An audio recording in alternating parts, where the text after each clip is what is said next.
ညတိုင်းဒီဟာကိုရွတ်ပြပါတရားရွတ်လို့ရှိရင်တကယ်ကိုလုံးဝကိုတိတိတတ်တာနဲ့ကိုယ့်မှာကိုယ့်ရဲ့ဝင်ငွေတက်လာတယ်ကိုယ့်ရဲ့ရောင်းအားတွေတက်လာမယ်ကိုယ့်မှာလုပ်ငန်းကိုင်ငန်းတွေပို့ပြီးတော့အဆင်ပြေလာတယ်အဲ့တော့ငါဟာကြွားချမ်းသာနာပြီလို့ရွတ်မဲ့အစားဘယ်လိုရွတ်ရမလဲဆိုရင်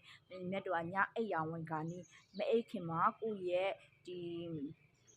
ရှင်ဘက်ပေါ်မှာနှလုံးခုန်တဲ့နေရာမှာလက်ဖွားလေးတင်ပြီးကြတော့မြတ်တော်ကပြောမယ်ဆိုရင်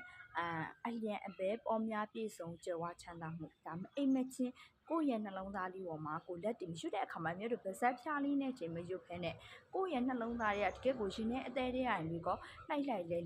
အလျံအပဲပေါများကြွယ်ဝချမ်းသာမှုအမေဒါကိုရွတ်လိုက်ချာမေဒီလိုစကလုံးတွေကကောင်းမှုနဲ့စကလုံးတွေကကောင်းမှုနဲ့ energy ကိုယူဆောင်လာအခါမှာကိုယ့်ရဲ့မသိစိတ်ကိုလှုပ်ဆော်ပြီးကိုယ့်ရဲ့မသိစိတ်ကမျက်ခဏပြောရပါတော့ကိုယ့်ရဲ့မသိစိတ်ကကိုလေးတိုက်တဲ့အရာတွေကိုကိုဘွားတွေကိုကိုယူဆောင်လာပြီးတယ်မကိုယ့်ရဲ့ဘွားယူဆောင်လာပြီးတဲ့အခါမှာအဲ့ဟာကိုလက်ခံနိုင်မှုရှိရမယ်ဥပမာငါကချမ်းသာနိုင်ငါကအလင်အပေပေါ်များပြည့်စုံကြွားနေပြီလို့ပြောမယ်တကယ်မှန်ဟုတ်တဲ့အခါမှာကိုယ့်ရဲ့မသိစိတ်ကကိုလက်ခံနိုင်မှုမရှိယုံကြည်မှုမရှိယုံကြည်မှုအားနေနေအားကြောင့်မြတ်တို့ရဲ့မသိစိတ်လက်ခံယုံကြည်နိုင်လောက်တဲ့စကလုံးကိုရွတ်ပြောမယ်အလျံအပဲပေါ်များပြည့်စုံကြွယ်ဝချမ်းသာမှုဒါကိုညအဲ့ရဝန်ကနေရကိုယ့်ရဲ့ရှင်မဲ့ပေါ်ကိုနေ့တိုင်းရွတ်ပြပါဒါဆိုတော့တိတိတတ်တာကိုယ့်ရဲ့ရောင်းအားတွေတိုးတက်လာမယ်ကိုယ့်ရဲ့ဝင်ငွေတိုးတက်လာငွေကြေးပို့ပြီးတော့အဆင်ပြေလာမယ်ပို့ပြီးတော့တည်လည်လာမယ်ဆိုတာသိကြတယ်ကျေးဇူးတင်ပါတယ်နောက်ဗီဒီယိုမှာပြန်တွေ့ကြမယ်နော်ဒီထက်ပိုပြီးငွေကြေးတွေအဆင်ပြေကြငွေကြေးကံကောင်းခြင်းနဲ့ပို့ပြီးတော့ငွေတိုးတက်ခြင်းနဲ့ဆိုရင်ငွေကြေးနဲ့ပတ်သက်ပြီးကိုယ့်ရဲ့ inner power ကိုဘယ်လိုအသုံးချမလဲဆိုတာကို